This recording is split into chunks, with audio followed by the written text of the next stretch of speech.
ವ್ಯಾಸಂ ವಸಿಷ್ಠನಪ್ತಾರಂ ಶಕ್ತೇಃ ಪೌತ್ರಕಲ್ಮಷಂ ಪರಾಶರಾತ್ಮಜಂ ವಂದೇ ಶುಗತಾತಂ ತಪೋನಿಧಿಂ. ಓಂ ನಮೋ ಭಗವತೆ ವಾಸುದೇವಾಯ.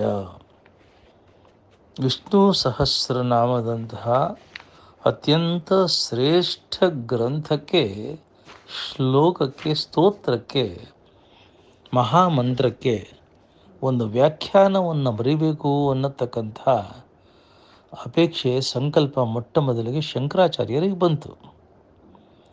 ಶಂಕರಾಚಾರ್ಯರು ಇಡೀ ಭಾರತವನ್ನು ಆ ಕಾಲದಲ್ಲಿ ಆಕ್ರಮಿಸಿಕೊಂಡಿರತಕ್ಕಂಥ ಬೌದ್ಧ ಮತವನ್ನು ಸಂಪೂರ್ಣ ಭಾರತದಿಂದ ಹೊರಗೆ ಹೋಗತಕ್ಕಂಥ ರೀತಿಯಲ್ಲಿ ತಮ್ಮ ವೈದಿಕ ಧರ್ಮದ ಪ್ರಭಾವದ ಪ್ರವಾಹವನ್ನು ಎಲ್ಲ ಕಡೆ ಹರಿಸಿ ಭಾರತೀಯ ಸನಾತನ ಧರ್ಮ, ಹಿಂದೂ ಧರ್ಮ ಮತ್ತು ವೈದಿಕ ಪರಂಪರೆಯ ಪುನರುತ್ಥಾನ ಮಾಡಿದಂಥ ಮಹಾನುಭಾವರು.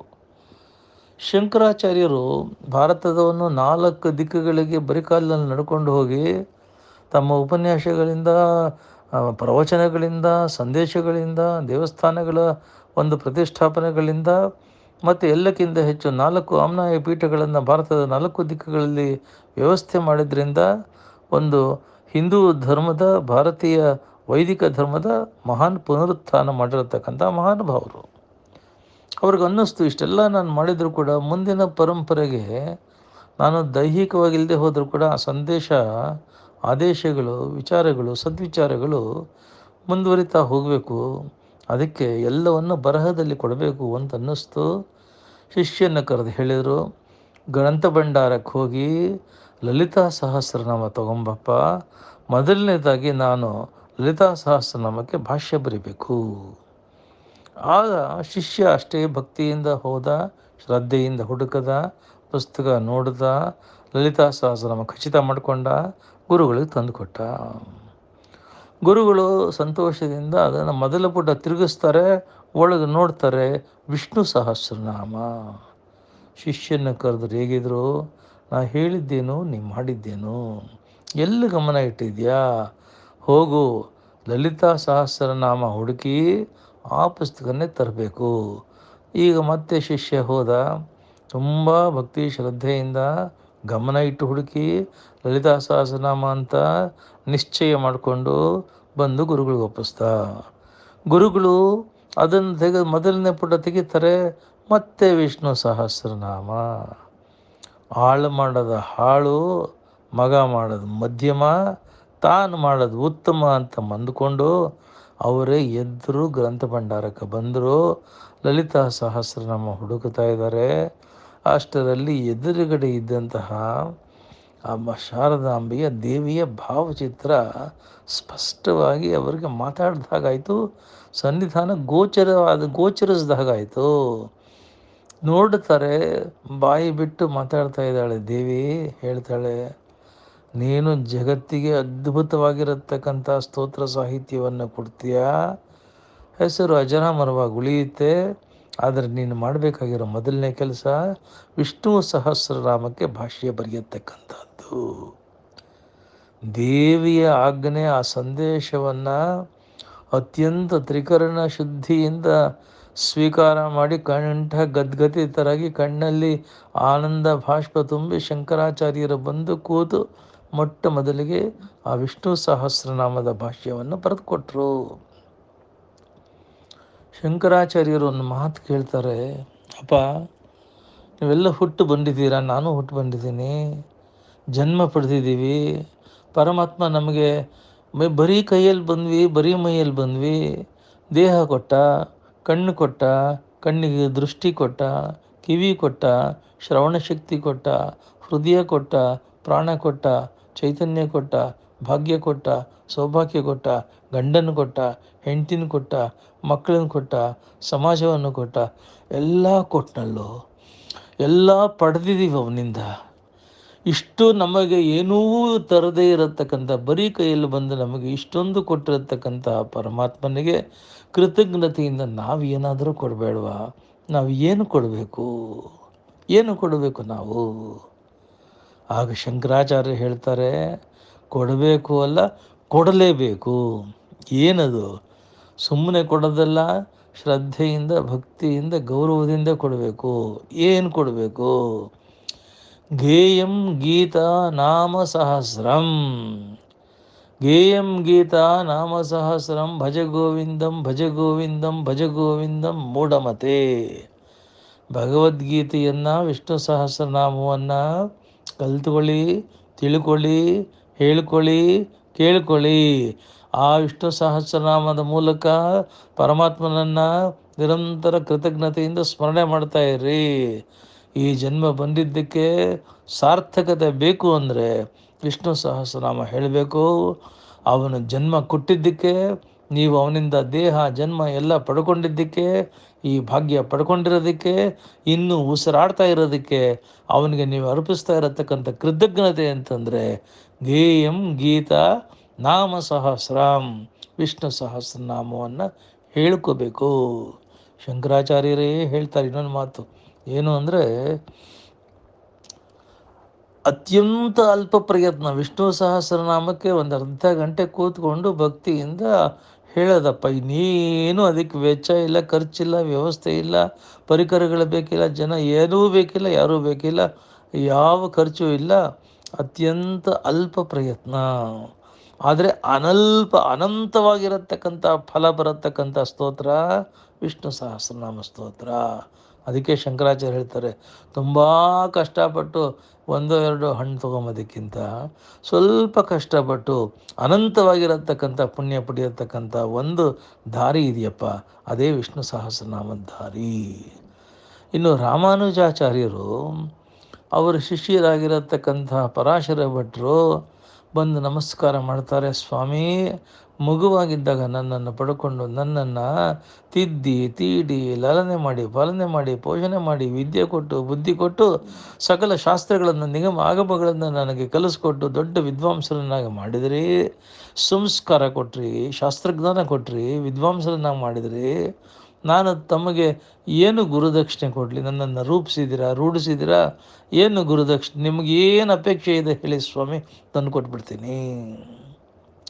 ರಾಮಾನುಜಾಚಾರ್ಯ ಹೇಳ್ತಾರೆ, ಅಪ್ಪ, ನಾನೊಬ್ಬ ಸನ್ಯಾಸಿ ಕಣೋ.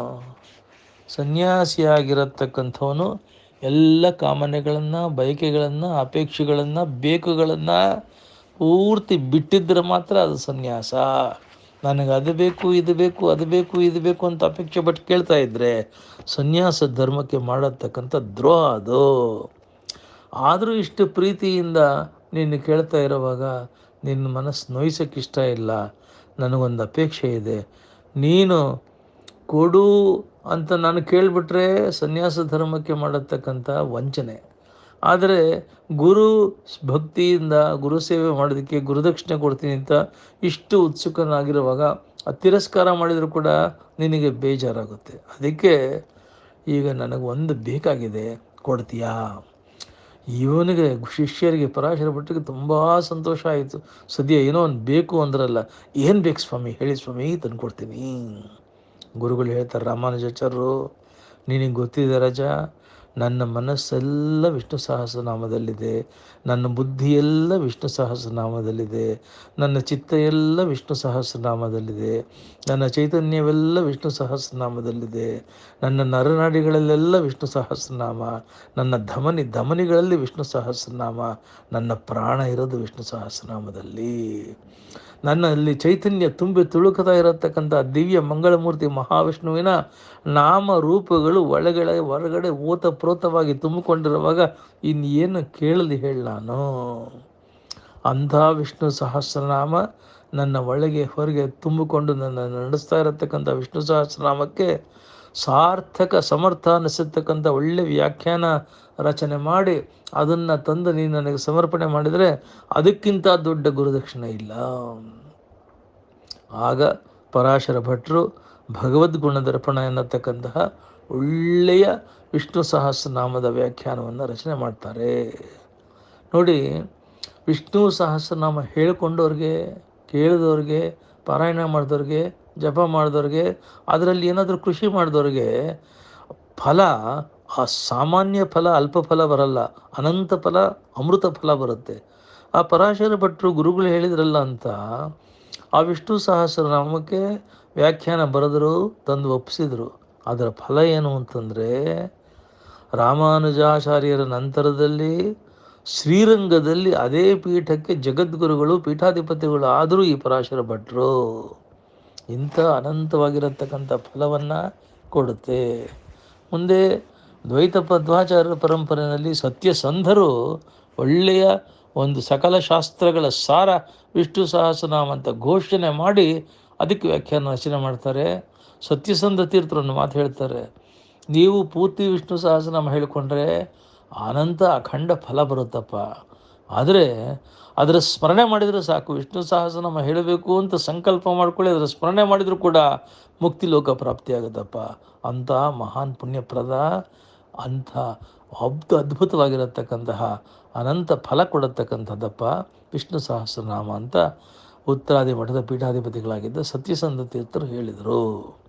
ಇಂಥ ವಿಷ್ಣು ಸಹಸ್ರನಾಮ ಇವತ್ತಿಗೆ ಕಲಿಯುಗಕ್ಕೆ ದೊಡ್ಡ ವರ. ಅದು ಎಲ್ಲರೂ ಏನೋ ತೊಂದರೆಯಲ್ಲಿ ಸಿಕ್ಕಾಕೊಂಡಿರ್ತೀವಿ, ಕಷ್ಟದಲ್ಲಿರ್ತೀವಿ, ನಷ್ಟದಲ್ಲಿರ್ತೀವಿ, ಸಂಕಷ್ಟದಲ್ಲಿರ್ತೀವಿ, ಏನೋ ಸಮಸ್ಯೆ, ಏನೋ ಉಲ್ಬಣವಾಗಿ ಹೋಗುತ್ತೆ, ರೋಗಗಳು ರುಜಿನಗಳು ಹೇಳ್ಕೊಂಬಕ್ಕಾಗಲ್ಲ.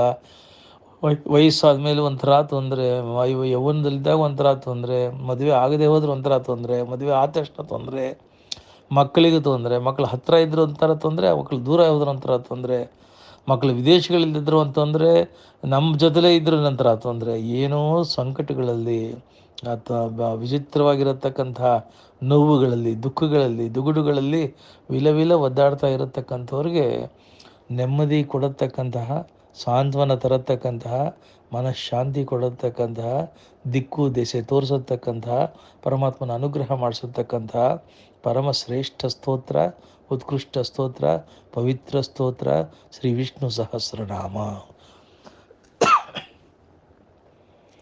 ವಿಷ್ಣು ಸಹಸ್ರನಾಮದಲ್ಲಿ ವಿಶ್ವಂ ವಿಷ್ಣುರ್ ವಷಟ್ಕಾರ ಭೂತಭವ್ಯ ಭವತ್ಪ್ರಭು ಭೂತಕೃತ್ ಅಂತ ಬರುತ್ತೆ.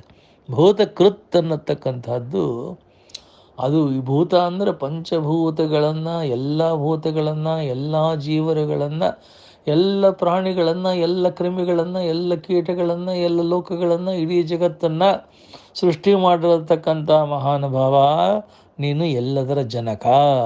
ಭೂತಕೃತ್, ಭೂತಗಳನ್ನು ಅಂದರೆ ಜೀವಿಗಳನ್ನು ಮತ್ತು ಪಂಚಭೂತಗಳನ್ನು ಯಾರು ಸೃಷ್ಟಿ ಮಾಡಿರ್ತಾನೋ ಆ ಸ್ವಾಮಿ ಭೂತಕೃತ್. ಇಡೀ ಜಗತ್ತು ಯಾರಿಂದ ಬಂದಿದೆಯೋ ಅವನು ಭೂತಕೃತ್. ನನ್ನನ್ನು ಹೇಗೆ ನಿರ್ಮಾಣ ಮಾಡಿದನೋ, ನಿಮ್ಮನ್ನು ಹೇಗೆ ನಿರ್ಮಾಣ ಮಾಡಿದನೋ, ಜಗತ್ತಿನ ಎಲ್ಲವನ್ನು ಎಲ್ಲರನ್ನೂ ಅವನೇ ನಿರ್ಮಾಣ ಮಾಡಿರೋದ್ರಿಂದ ಅದು ದೈವಿಕ, ಅದು ಸುಂದರ. ಪ್ರಪಂಚವನ್ನು ಸೃಷ್ಟಿ ಮಾಡಿರತಕ್ಕಂಥ ಪರಮಾತ್ಮ ಅವನು ಸುಂದರನಾಗಿರೋದ್ರಿಂದ ಅವನು ದೈವದ ವಿಚಿತ್ರವಾಗಿರತಕ್ಕಂಥ ದೈವಗಳ ದೈವ ಆಗಿರೋದ್ರಿಂದ, ಅಮರ ಪ್ರಭು ಮತ್ತು ದೇವತೆಗಳ ಪ್ರಭು ಆಗಿರೋದ್ರಿಂದ ಅವನು ಸೃಷ್ಟಿ ಮಾಡಿರೋದು ಅದು ದೈವಿಕ, ಅವನು ಸೃಷ್ಟಿ ಮಾಡಿರೋದು ಸುಂದರ, ಅವನು ಸೃಷ್ಟಿ ಮಾಡಿರೋದು ಮಹತ್ವದ್ದು. ಅವನು ಎಲ್ಲರನ್ನೂ ಸೃಷ್ಟಿ ಮಾಡಿದ್ದಾನೆ, ಇಡೀ ಜಗತ್ತನ್ನು ಸೃಷ್ಟಿ ಮಾಡಿದ್ದಾನೆ. ಅಂದರೆ ಅವನಂದ ಸೃಷ್ಟಿಯವಾಗಿರತಕ್ಕಂತಹ ಬೇರೆ ಎಲ್ಲರೂ, ಎಲ್ಲ ಪ್ರಪಂಚವನ್ನು ನಾವು ಪ್ರೀತಿಸಬೇಕು, ಗೌರವಿಸಬೇಕು, ಪೂಜ್ಯ ಭಾವದಿಂದ ನೋಡ್ಕೋಬೇಕು. ಯಾರನ್ನು ಅಸಡ್ಡೆಯಿಂದ, ತಿರಸ್ಕಾರದಿಂದ ನೋಡತಕ್ಕಂಥದ್ದಲ್ಲ. ಯಾಕೆ ಅಂದರೆ ಎಲ್ಲರಲ್ಲೂ ಅವನು ಒಳಗಿದ್ದೇನೆ ಅವರಿಗೆ ಚೈತನ್ಯ ಶಕ್ತಿಯಾಗಿ ನಡೆಸ್ತಾ ಇರತಕ್ಕಂಥದ್ದು. ಎಲ್ಲ ಲೋಕಗಳನ್ನು ಸೃಷ್ಟಿ ಮಾಡಿ ನಡೆಸ್ತಾ ಇರತಕ್ಕಂಥವನು ಅವನೇ. ಹಾಗಾಗಿ ನಾವು ಪರಮಾತ್ಮ ನನ್ನನ್ನು ಸೃಷ್ಟಿ ಮಾಡಿದ್ದಾನೆ, ಹಾಗೆ ಜಗತ್ತನ್ನು ಸೃಷ್ಟಿ ಮಾಡಿದ್ದೇನೆ ಅನ್ನುವಾಗ ನನ್ನನ್ನು ಸೃಷ್ಟಿ ಮಾಡೋದಕ್ಕೆ ಎಷ್ಟು ಸಂತೋಷ ಪಡ್ತೀವೋ, ಇಡೀ ಜಗತ್ತನ್ನು ಸೃಷ್ಟಿ ಮಾಡೋದಕ್ಕೂ ಅಷ್ಟೇ ಸಂತೋಷ ಪಟ್ಟು ಅವನಿಂದ ಸೃಷ್ಟಿಯಾಗಿರೋದ್ರಿಂದ ಅದರಲ್ಲಿ ದೈವಿಕತೆಯನ್ನು ಕಾಣಬೇಕು, ಸೌಂದರ್ಯವನ್ನು ಕಾಣಬೇಕು, ಅರ್ಥವನ್ನು ಕಾಣಬೇಕು. ಪರಮಾತ್ಮನನ್ನು ಹೇಗೆ ಪೂಜ್ಯ ಭಾವದಿಂದ, ಗೌರವದಿಂದ, ಪ್ರೀತಿಯಿಂದ ನೋಡ್ತೀವೋ ಎಲ್ಲರನ್ನೂ ಅಷ್ಟೇ ಪ್ರೀತಿ, ವಿಶ್ವಾಸ, ಮಮತೆ, ಗೌರವದಿಂದ ನೋಡಬೇಕು. ಎಲ್ಲ ಲೋಕಗಳಲ್ಲೂ ಅವನಿದ್ದಾನೆ ಅಂತ ಹೇಳಿ ಎಲ್ಲೆಲ್ಲೂ ಬೆಳಕನ್ನು ಕಾಣೋಕ್ಕೆ ಪ್ರಯತ್ನ ಪಡ್ತಾ ಇರಬೇಕು. ಇದು ಭೂತಕೃತ್ ಅನ್ನತಕ್ಕಂಥದ್ದು. Bhutakrit, he is the lord and he is the creator of everything in this world. The speciality is without the assistance of any external factor, independently on his own, the Lord has created all the things, all the world, all the beings just by one resolution of him. One resolve was sufficient, he created everything. So, he is the creator of this world, which includes the gods, the human beings, and all other creatures. Naturally, as he is the creator of all these things, he has bestowed upon all these things the divinity, that beauty. What it may be space, air, fire, water, earth, as Taittiriya Upanishad says, all the Panchabhutas are absolutely essential, but they are absolutely created by the Lord. That is why He is Bhutakrit.